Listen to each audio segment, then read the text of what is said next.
Right, well, this is going to be fun, isn't it? Doing a podcast that nobody's going to listen to. But here we are for anybody that has decided to tune in after Tottenham's first loss of the season. Isn't that a novelty? Here we go. Here's some thoughts on the game. Yeah, obviously a real sucker punch to lose that one. Looked like we were going to manage to sort of shut it out, get a point there, which in itself would have been pretty disappointing. Honestly, I didn't really think much of Sporting at all. I thought kind of in that first half, especially, they had little periods where they looked all right, but in the first half, we looked very, very comfortable. I do think kind of to the point that I was talking to Kyle about the other day on the podcast, about how much of Tottenham's first half kind of tactic is conscious. Our first half tactic, in so much as it seems to be that we kind of just absorb quite a bit of pressure, let the other team do their thing, surrender possession to them, and hit them in the second half. Kind of bring our game more out in that second half. I do feel that was pretty much the case again today. Like Tottenham had quite a bit of the ball, I thought, in the first half, and I think that was more just down to sort of the fact that Sporting kept kind of giving away possession pretty cheaply. They weren't doing much of it, other than obviously right at the end of the first half, Mini Messi, Marcus Edwards, pretty sublime run, but we'll talk a bit more about him in a minute. Overall, the game, I thought it was there for the taking for Tottenham. I really do. We were just very wasteful, very, very wasteful. We didn't do anything at all that was very good with the ball when we had it, I didn't think, anyway. It seemed laboured, it seemed disjointed going forwards. And it seems strange to say, because obviously we've ended up conceding two goals plural. It seemed that we were pretty well organised again, defensively speaking. The unit was functioning pretty well. The way in which we kind of set up again doesn't really lend itself to allow the opposition to have any kind of meaningful opportunities, at least, or really kind of impose much on us that's that threatening, really. And I mean, we've got plenty of gripes with individuals. I know people have issues with Dyer, people have issues with Davies. Romero, it wasn't a classic Romero performance tonight, I didn't think. But as a unit, they all seem to function pretty well and stop the opposition really doing anything. But it's hard to kind of say that with a straight face now when we've conceded 2 goals at the end. If we really look at it, corner, goal from a set piece, those happen, 1 in 20 times? Maybe it's just luck of the draw. Maybe it's just one of those things that's happened. I don't know. I find it hard to really. I've never really been in that habit of like digging players out when you concede from a set piece, especially a corner, so much. I think these things just sometimes happen. I think you obviously train to prevent those things happening. And you're supposed to have players of an individual quality that, again, stops those things from happening. But I do, more often than not, there's a reason why set pieces you don't want to concede them, right? Because they're dangerous and those things happen. Not all the time, but they can happen, evidently. So I don't really want to dig anyone out for that one too much. The second goal was pretty... What was his name? Arthur? Was it? Arthur? I think he was a new signing for them as well. Let's have a quick look. Arthur. Yeah. Let's have a look at him. Because, I mean, that was an unbelievable goal. Maybe Emerson Royale could have done a bit better. But, again, probably pretty harsh, I think, to go in too hard on him there. Because, yeah, that lad just kind of hit... That was a pretty special goal. Just one you sort of got to hold your hands up and say, yeah, you done us there, mate. Let's have a look. When did I get him? Arthur. Arthur Gomez? Yeah, Arthur Gomez. They signed him from... So he came from... He's Brazilian, but he came from a Brazilian team to another Portuguese team, Estoril, who they seem to be... I don't know, I've never really heard them before, but so I'm guessing one of the smaller teams. Sporting have picked him up this summer. Really good goal. Really, really good goal. He's only 24. Wouldn't be overly surprised to see him pop up in the Premier League. Something like Chelsea or something like that in a couple of years. Manchester United. They have a habit of signing tricky wingers, don't they? But yeah, that was pretty gnarly. Marcus Edwards, what an unbelievable run! What an unbelievable run! And he looked bright. He looked dangerous for a lot of the game. I do feel, if you want my real hot take on it. So number one, I think that we can look on players like Marcus Edwards and say, why didn't we do more with him? Why didn't we hold on to him? And there's potentially something in that. There might be something to that. I've seen a few people on Twitter talk about sort of the various different rumours about his father, who was his agent at the time, maybe still now, falling out with Spurs and whatever. It didn't manage to happen. Didn't manage to keep him. But is there anything to say that he would have turned into the Marcus Edwards that he is now if he'd have stayed at Spurs?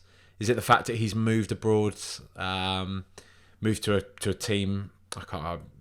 For the life of me, I can't remember the team he played for before Sporting. Let's have a look now. But is there something to say in the fact that if he's getting guaranteed football elsewhere, week in, week out, less pressure on him, less kind of press scrutiny after Pochettino probably had a bit of a misstep in calling him the mini Messi. Is there anything to say that that maybe in that he's just kind of he's in the right place, right? Because I do feel like I said, my hot take, I do kind of feel that he might be the type of player that if we signed him back, say this summer, if we watched him week in, week out, he might irritate us a bit. I thought he was really good. He was very bright, he stretched us, right? He stretched the defence, but I don't often think his final ball was really there. It did seem like it was lacking. He's still a very young player. He's still 23. Don't get me wrong. But also, I think we're going to have an additional kind of layer of what could have been with a player like that looks promising. And yeah, let's not forget that run that he had that could have been one of the greatest goals we've seen in the Champions League for a long time. But other than that, like I say, he did stretch play. He looked bright, but he didn't do what that Arthur lad did, for example. And that might seem harsh, but also, I don't know. Maybe food for thought. Good luck to him, though. I'm not digging him out. He's on the winning team this evening. I'm sure he's having a good night. I'm sure he's very happy to have kind of gotten one over us. And good luck to him. I'm not really into the whole people shouldn't celebrate or people should whatever against previous clubs. It's whatever. Do what you got to do, lads. Good luck to him. But yeah, Spurs. It's a bit of an annoying one. That, like I say, I expected us really to come away with at least a draw as the game went on. But even with a draw, I would have been quite disappointed. So obviously losing this game is not ideal. I would like to think we'll do them in the reverse fixture at home. Just wasn't very good tonight. It just wasn't very good. It looked like we were a bit all over the place, especially going forwards. It looked like the people just weren't kind of moving to the beat of the same drum. We looked a bit kind of disjointed. Let's go through the players. Let's go through the players because this is kind of going to spill out into that. So let's pull up the lineup today. So Hugo Lloris, he had like one little whiffy moment towards when it was still 0-0 when the ball was kind of coming in, but I think he just misjudged, and I think the ball just kind of rolled in a funny way where it kind of looked like the ball was going to come back into the box for him, but it didn't, and he ended up having to make a little bit of a mad sprint outside of the box and kind of turn and hoof the ball out, and it just sort of looked a bit uncomfortable. But I thought in terms of his overall play, the things that he's been doing a bit weirdly lately, he seemed to not be doing those. I thought he commanded his box well. I thought he was claiming a lot of crosses very well, not doing his punching shit, just jumping up, catching the ball, claiming it, letting there kind of be a moment of like breathing space, letting the team get reorganised, and then playing sort of decent passes out to them. His save, and it shouldn't be overlooked, his save for Marcus Edwards' run into the box, the prod there, I thought Hugo was unbelievable there. Not much was made of it, and it's understandable. I'm not saying this is in like, nobody was giving the Tottenham players enough praise. Of course, the focus is going to be on Marcus Edwards' unbelievable run, but I do think Hugo's save was absolutely phenomenal there. And right at the end as well, when it was still 0-0, he pulled that full stretch. I think it was the save that actually led to the goal from the corner was pretty remarkable as well. Really, really quite remarkable. Again, I'm not sure if he could have done better with a corner. Like I was sort of saying a minute ago, I don't really like digging players out off of set pieces, especially corners. I think it's just a bit of a gamble. I think these things just sometimes happen. So, good performance from Lloris tonight overall. Don't think there was much he could have done with the second goal either. It was just a really good goal. Really good goal. But good performance from Lloris. Christian Romero, not good. You know what? I don't think he's been that good for the past few games now, actually. Again, with I think if I was going to, I know Royale is going to be kind of the probably the choice person to criticise because he got nutmegged. But I do think Romero could have done better there. And it was just, again, those kind of... You've got to be careful, right? I think the player was in the box, so he was just kind of tentatively sort of jabbing at the ball, but didn't really...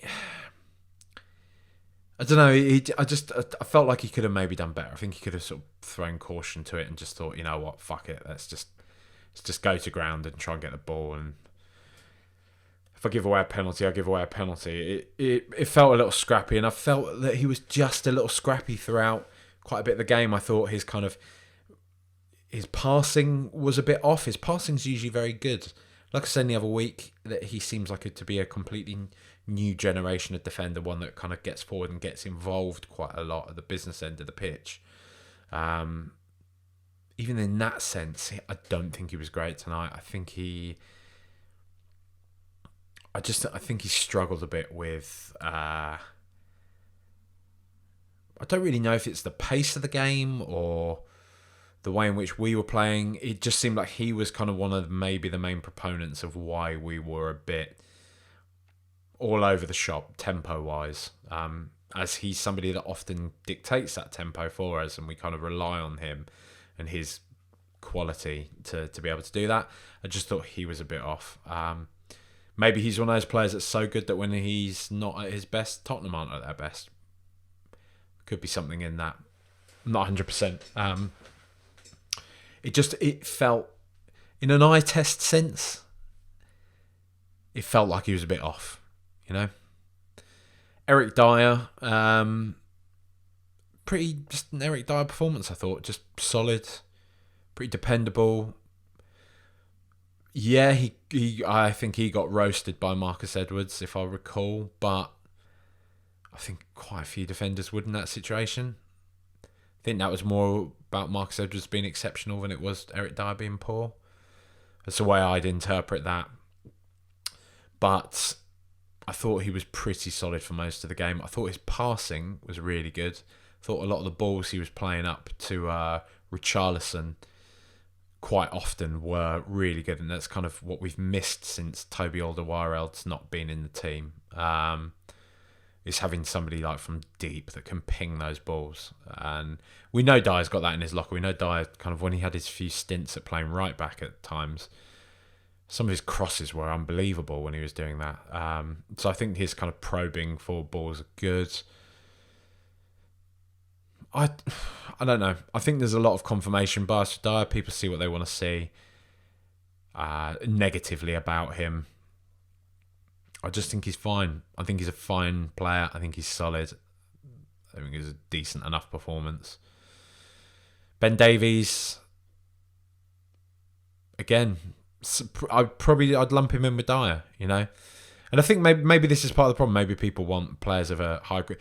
Maybe they fall into this similar category that I used to kind of list Højbjerg in, saying that they're good players, they're fine, but we need better. Maybe that's the deal. But Davies again, I thought he was fine tonight. Fine. I wouldn't really kind of single him out as being aberratively terrible or anything like that. I just thought it was a pretty typical Ben Davies performance. Sort of 7 out of 10. Maybe drop it to a 6 out of 10 because we've lost 2-0. So ultimately, him, Dyer and Romero haven't done their jobs properly, have they? So that's kind of that's how we can sort of quantify that one. Emerson, I thought actually, you know what? I actually think he had a really good game. I thought he was putting through a few meaningful crosses. I thought he got on the end of those 2 opportunities from Perisic, didn't he? The one that was kind of that looping sort of header where he sort of knocked it up, and I think it almost actually took the goalkeeper off guard a bit. The Sporting goalkeeper, he kind of just sort of like poured it out of the goal, because I think the sort of the looping effect on the ball kind of caught him unawares a bit, and then there was that second chance just shortly after that one where he went to ground and the keeper dropped to his knees and kept it out. But other than that, I think he had a pretty decent performance. He was up and down the wing. I think his end product is getting better. I think defensively he's very sound, but I mean that's going to be up for debate, right? People are going to be, I'm sure, very much disagreeing with me there and saying that he is at fault for the second goal. But again, like I say, I just think it was a pretty exceptional goal, really. Pretty exceptional goal from, I mean, it's the first involvement of the player as he got onto the pitch, so who knows how good he is over the course of a match. But I mean, that's one hell of an impact, right? One hell of a performance, I guess, relative to the time he's been on the pitch. Can you say that? Would you say that, like, after a couple, if someone's been on the pitch for 5 minutes, can you still say, like, they scored a goal, so you say it's a brilliant performance? It's weird, isn't it? What's the cut-off point? Would you say someone's had a good performance if they play 60 minutes around that mark? If you get what I mean? Or is it just all relative? Your performance can... This is, going philosophical here. Forget the whole, like, should a yellow card be rescinded if the goal doesn't stand debate. At what point do you class a player's time on the pitch as a performance? One to ponder. Pierre-Emile Højbjerg, good game, I thought.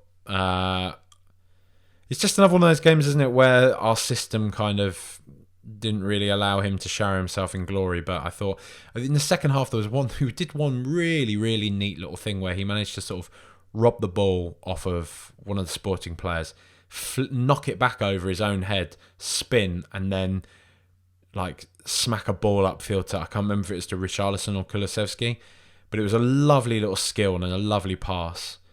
And I don't know if any of you have seen this. Let's have a look. There was a little like chart graph thing posted on Twitter this week. So yeah, it's by somebody at FTBLNL. I guess that reads as Football Netherlands, maybe. Who knows? The tweet says, comparing the current Premier League Big Six DMs through their progressive pass maps from last season. And he's got Rodri, Fabinho, Højbjerg, Partey, Boo, Conte and Casemiro. And Højbjerg's 6 progressive passes per 90. Closest to him is Casemiro on 5.75. He's just been really good. He's had a really good season. I thought it was a really good game. I've like wildly changed my my position on him this year, because he's just been he's been really, really good. He's been really good. And I thought he was good tonight. I thought he was really good tonight. I wouldn't... I mean, what you might be able to argue that the control comes from the midfield, right? But we've seen this system. We've seen kind of the way our midfield can just be completely bypassed to the point where they look non-existent. And it felt like that tonight, really. It felt like really what we were going hard on was... the way in which it felt like what we were really trying to exploit was just get the ball out wide and get it into the middle, get it in the mix kind of thing. Phil, friend of the show, you must have heard him speak on here before. He made the point that he felt that the whole kind of Tottenham sitting back in the first half thing is very deliberate, because you rarely see Perisic or Emerson overlap in the first half. And I did sort of... that will be something for me to sort of pay attention to in one of the games coming up, because that was sort of at the end of the first half. But he was saying that if you actually take a look at it, like they never venture too far forwards. Whereas if you look at the kind of second half, Perisic was in there half for large parts of the game, as was Emerson. So there might be something in that. But I am definitely coming round to the idea that the way in which we play, even if it is horrible, this kind of we've had a terrible first half, is just us doing what Conte wants us to do. Might not be pretty, but more often than not this season it's gotten the job done. So let's see. Bentancur, much like Højbjerg, I thought he had a decent game. I thought his booking was questionable. I guess he stopped playing any professional foul or whatever, but it was sort of debatable as to whether or not how much of a foul it actually was, I thought. But I thought he had a good performance. It's funny, the commentators told me one-on-one. They said, here's some info for your one-man podcast that you do at the end of games, mate. That's how massive I am. The commentator said during the game that Bentancur hasn't scored for I think it's 156 games or something like that, league games, or might just be games, club level, which is pretty mad. Because there's a part of me that's thinking, I swear I've even seen him score for Spurs, but I guess not. Yeah, he had one go at a bit of a shot from outside of the box, but he does seem more like one of those players that's apprehensive in kind of just having a go, swinging a foot at it. He seems to be somebody more that always wants to look for a pass, which, let's be honest, is probably the sign of a smart, kind of cultured European footballer. We've been kind of conditioned, haven't we, over the Premier League years to having players just twat it, which has its place. I'm not averse to that. I'm a bit of a proper football man. I'm sort of on the fence, so I do like a player that can just wallop it, but Bentancur don't want to do that. He don't want to do that, but a decent performance I thought from him tonight. Perisic, I think he's a proper player. I really do. His crossing's just unbelievable. I think the way in which he tells other players what to do. I don't know if you saw it. He was barking at Davis quite a lot, telling him where to go, which side to overlap, where to fall into place. And I think there was another opportunity later on when there was sort of some crossed wires between him and Richarlison in the box. And he was having a go at Richarlison, and he's obviously one of the elder statesmen of the squad, and he's really kind of taking that on as well. He's not at all intimidated by coming to Spurs in sort of the twilight of his career. This is a guy that's played for some of the best clubs in the world. He's won the Champions League. He's won league titles. He's a proper player. It's just a shame that nobody was on the end of anything that he was creating tonight because, yeah, I thought it was another great performance. Defensively sound. Well, it's not really his job, really. I know it sounds weird to say because he is a sort of wing back, but going forwards, just unbelievable. The one cross that he played across the floor near enough that Kane couldn't get on the end of was just beautiful. Chef's kiss. What a player. What a signing. Free transfer. Can't believe it. Richarlison, I thought a good performance tonight. He was pretty unlucky with a couple of the opportunities that fell his way. He got on the end of I think it was across from Perisic, unsurprisingly. He couldn't quite angle the header on target, but it was meaningful. Having somebody with his pace that can kind of break through the defensive line and you back to score is pretty invaluable. I don't think Kane is as slow as people make out. I think Kane does have a beguiling turn of pace on him. His acceleration is not great, but I think once he's hit his sort of stride, I think he's not Mbappe, is he? But he's got pace. But Richarlison actually does have quite a bit of pace. He's pretty quick out the blocks. It was a shame that his goal was, it was definitely offside. Because at that point, I was just like, this is going to be nice now. Richarlison will score. We can be quite comfortable and then probably go and win 2-3-0. But, yeah, we didn't. I tweeted at the start. I'm just seeing now as I'm recording this. I tweeted, no excuses if we don't smash this lot. They look absolutely dog muck. And obviously now that's getting picked up. But, you got to take your L's, right? You got to take them. I can man up to that. I can tweet big, silly things, and I'm big and silly enough to take it. But Richarlison, good performance, great performance. I'm glad to see him starting. Sonny, on the other hand, I'm not.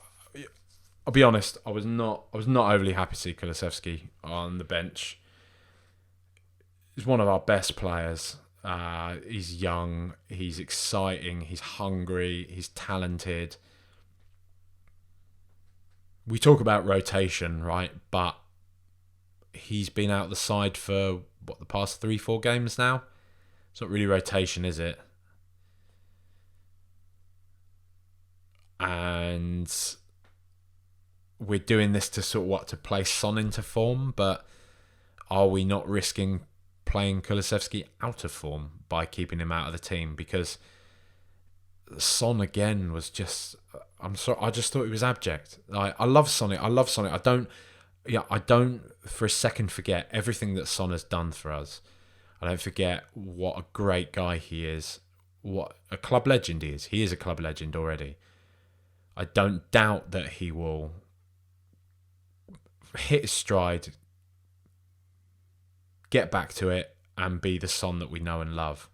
But at this point in time, he's horrific. He is horrific. And I don't think you can make a case anymore, even if it is Conte's, we're going to play him into form. It ain't working. It's not working at all. There's no chemistry at the moment between him and Kane. There was one little moment where him and Kane kind of combined quite well. And even the commentator was like, oh, there they are. They remember each other kind of thing. But other than that, again, I just thought he was abject. I think he's totally in his own head. He just runs into opposition players. It's just not there. It's not there at the moment. He's not reading the game very well. He's not anticipating what the opposition are doing or what his teammates are doing. He just seems to be in his own little bubble at the moment, and just not really doing anything of note or worth or value. Worth and value, same thing, aren't they? Not doing anything of value for the team. thanks for the memory, Son, but it's time to say goodbye for a couple of games, not forever. I want to see Kane, Kulusevski, and Richarlison. I want to see him given a go because it ain't happening at the moment. Him and Kane in particular just shadows of themselves tonight. I mean, this bleeds into Kane because I don't want to let him off the hook. It sort of sounds like from the last point I was making that it's kind of Son's poor form that's rubbing off on Kane, and Kane has not been good the past couple of games. I don't think he was very good against Marseille either.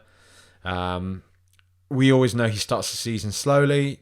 I said the other day that at least he's scoring goals, but tonight I didn't really know what he was doing. He had that one opportunity where he ran onto it, ran into the side of the box, and instead of sort of potentially being able to pick out Son on the other side of the box, he just kind of twatted it from an angle, and it caused the keeper some problems. But other than that, it just seems like he's kind of caught in two minds constantly, and it's hard to know it's not hard to know, it's impossible to know what the directions from Conte are for him, whether he wants him to drop back as much as he does. But it always feels like when we're playing that Kane is out of position. It feels like he should be.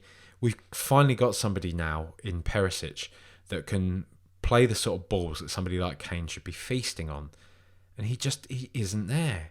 He's not there in the box. I don't know if it's that he can't play alongside another striker. Richarlison does kind of come inside quite a lot, play in a more sort of striking role. He doesn't. I know he sort of sits out as a wide forward, inside forward, but he does come pretty centrally for a lot of the game. But he, it wasn't great. Wasn't a good performance from Kane tonight. Would have expected much better. And you can't help but feel that, if it wasn't Harry Kane, and maybe if we did have another option on the bench, that Kane could have come off, But it's another night. It's another strange night where Conte hasn't gone to his bench at all. He brought Kulusevski on late second half, who looked, unsurprisingly, busy. He looked industrious. He looked like he was causing problems to them immediately when he came on. Would have loved to have seen him on the game, on the pitch for longer, but no Sessegnon, but Perisic was having a great game, so whatever. No Basuma on the pitch today. Came as a bit of a surprise, I think. We have Brian Hill on the bench. He's not going to give him a go, though, really, is he? He obviously doesn't like him much. Matt Doherty, who knows what's going on there? No idea whatsoever. Nothing from Jed Spence. I don't know. It just feels a little stale at the moment. It feels like we keep having these conversations about players aren't being dropped, and we need to remember we've got this big squad. We're going to keep rotating. We've got loads of games this year. We're going to keep rotating. But he ain't rotating. He ain't changing anything up at all. And if it ain't broke, don't fix it. This is our first loss of the season. And on another day, we probably should have won this game. But we didn't. So it's not time for kind of knee-jerking or anything. But I think you can say, and I think people have been saying, regardless of this, he's not using his bench much. Why? Does he not trust those players? You'd assume not. But he's going to have to. It's the sort of game like tonight where it's pretty kind of stale for most of the game. I would have loved to have seen someone like Jed Spence come on.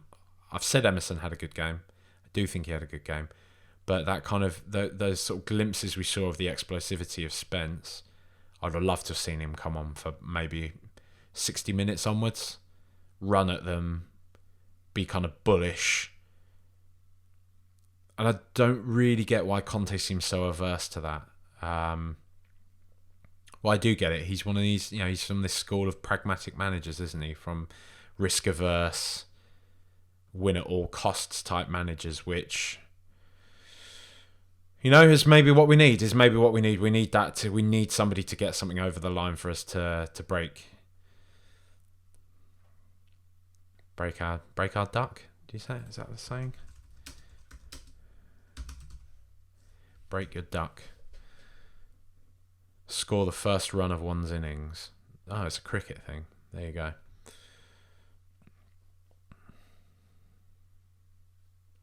Oh yeah, because you get bowled out for a golden duck, don't you? If you get bowled, is it cricket Tories? Tell me, you get. They call it a golden duck, don't they? If you knock the ball and they catch it, or you get bowled on your first ball when you're batting, right? Anyway, it would just have been nice to see Conte use his bench a bit more, and just to see kind of, just to fucking see something a bit more exciting, bit more excitement there from Tottenham. But there you go. I feel like the funny thing is, right, you know what? I've actually felt weirdly out of practice doing this tonight. Missing the football at the weekend. It's kind of like, I've got that good momentum going, doing these solo pods, doing it after the games and stuff. But went away Monday, Tuesday, Wednesday. Went to Paris, Charlotte's birthday. If you want to hear about excitement, I don't know if any of you know this, right? But on the first Wednesday of every month at lunchtime, or maybe the Tuesday. Was it the Tuesday or the Wednesday? I think it was the Tuesday. Or was it the Wednesday? I can't remember. One of the days I was there, basically. And I found out afterwards, after the fact, that on the first Tuesday or Wednesday of the month, at 12 o'clock lunchtime, they play the air raid sirens. They test the system.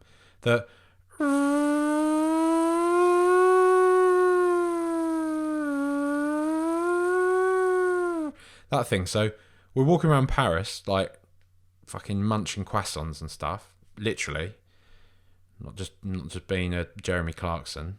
Literally munching croissants. And we hear the fucking air raid sirens going off. And I'm like looking at Shah, I'm saying like, are they what's going on there? And she's like, I have no idea. And you sort of wait, and it's still going. And I think it went for like 2 or 3 minutes. And I genuinely did start to think in my head, I was like, is this it? Is this the end? Like,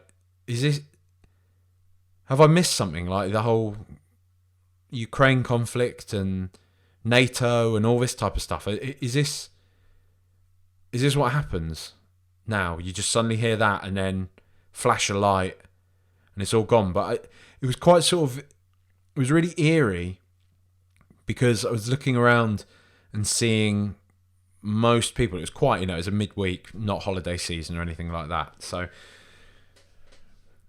people just going about their business, cycling past, walking past. And it felt like some sort of weird, like I was in some kind of weird high concept television show or something like that. The sort of thing the BBC would do as a film in the 1970s, a TV film.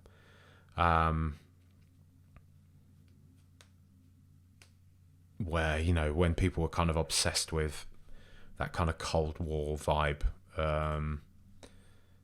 What is that one film? The one set in Sheffield. It's horrible. BBC nuclear bomb film. Threads. If you've not seen that, I think it's on YouTube, but you can pick it up on DVD, Blu-ray. I've got it on Blu-ray. I bought it for like a $5 or something like that. Threads it's a brilliant. I'll tell you what makes it brilliant. I think it was like late 70s, early 80s. But like I say, it's all wrapped up in that Cold War paranoia. It's about what would happen if a conflict in the Middle East escalated. Taylor's oldest time, right, escalated, and the various different kind of ripple effects out of that ends up with Russia launching a nuclear attack on the UK. And they I can't remember if they nuke various sites or not, but this is all set in and around Sheffield. They bomb like I think it's like a UN airstrip or something like that that's based in Sheffield. And the majority of the film is then afterwards about kind of a nuclear holocaust, like people trying to survive in it. But because it's kind of a BBC production in the 70s and 80s, and I don't know if it's because I kind of grew up, I don't know if anyone like grew up watching like all those like random little things they used to put on the BBC kind of before the BBC managed to entice American television to syndicate its stuff. I guess basically before the BBC started making stuff that American television would want. Peaky Blinders, the latter sort of Doctor Who. I'm sure there's various other series as well that I'm forgetting about.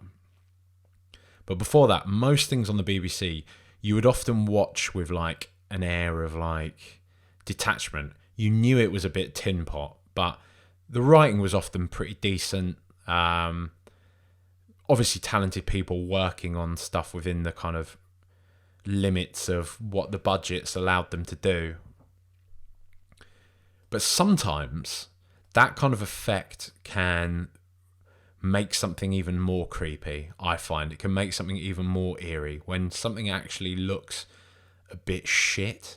When you see some of those old like B-movie horror films, like Motel Hell is one when the guy's putting like the pig's heads on his thing and stuff. Real kind of like crappy kind of B-movie vibe, but there's something about it so horrible. Like Texas Chainsaw Massacre as well. Really, really low budget movie, really low budget, and it's all the more horrible for it. It's like a bruise on the brain, that film. Horrible. I've watched it maybe twice in my life.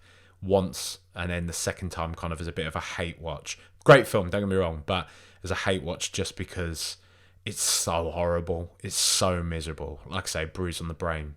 But Threads is kind of like that.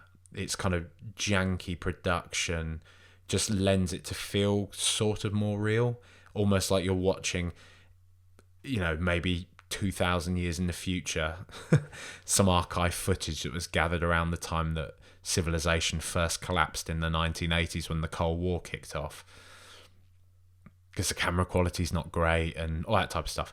But yeah, I heard an air raid siren, thought about stuff like Threads. There's another, in terms of the Cold War paranoia stuff, there's another great film. It's by Raymond Briggs, a guy who did The Snowman. It's an animated one. What was it called again? Remember? When the Wind Blows, which is basically it's a snowman for adults. It's horrible. It's brilliant, but it's horrible. Can you tell I don't want to talk about Tottenham anymore? I've gone from Tottenham to nuclear apocalypse. I think this is probably the time to end the podcast now. Check those things out though. Threads, When the Wind Blows. Another good BBC film, not a nuclear apocalypse one. Penda's Fen. That's another kind of in that ilk, the 70s, 80s BBC TV movie. There's a lot of very interesting themes at play in that. Really well written thing. It's great. Thanks to everybody who is supporting the podcast now. Had a lot of very kind support on the Buy Me a Coffee website that you can see the link to in the Rule the Roost bio. If you are enjoying what I'm doing and you're in a position to do so, please do consider supporting the show. It'd be grand. It means I can, as I was saying previously, upgrade some of the software that I'm using, upgrade some of the microphones, so on and so forth. Bring the production value of the podcast up a bit more. I like to think it's all right at the moment, but always ever striving for perfection. Going to try and do a bit more video stuff. Don't know if you saw the little Champions League piss-takey Emmerdale thing did of Arsenal. A little rehash I did of that the other week. It's on the Rule the Roost Twitter account. Have a look at that. Lol, share, whatever. But yeah, thanks to everybody that is supporting the podcast so far. If you can support, great. If you can't, please still continue to enjoy the content. It's tough out there, so I hope everyone's getting on all right. I'm just going to go through the process now. I know I'm sure it's boring for everybody, but if you have enjoyed the pod as well, please do share it. Please do leave a rating on your chosen podcast platform, and also leave a review. It helps more people to find the podcast, to discover it. If you enjoy it, great. My friend Jack Howes, Jack Debaser92, I'm sure many of you know him as well on Twitter. He actually sent me a link, like a screenshot of it was either a Discord or a Reddit thread. I wasn't sure. People saying lots of very nice things about the solo pod.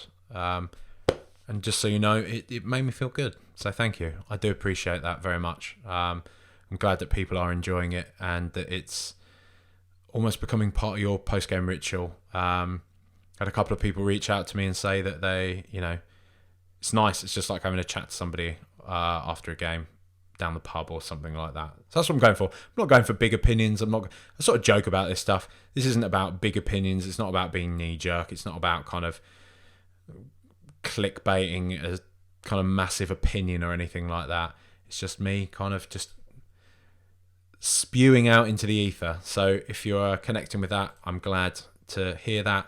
What I want to try and do, I don't know if you heard the pod a few weeks ago, I'm going to set up another kind of, we've got an old email account for the pod, but I can't remember the password or anything like that.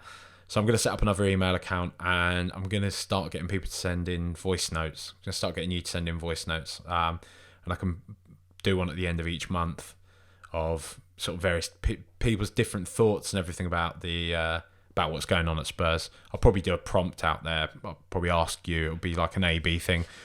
What would you like? Yeah. What do you think about about the Son and Richarlison situation, for example? It'd just be good to have a sort of a wave of opinions on that. So I'll be on that. But anyway, for now, like I say, like, share, subscribe, all those things that wanky internet people that do content say. Come on, you Spurs.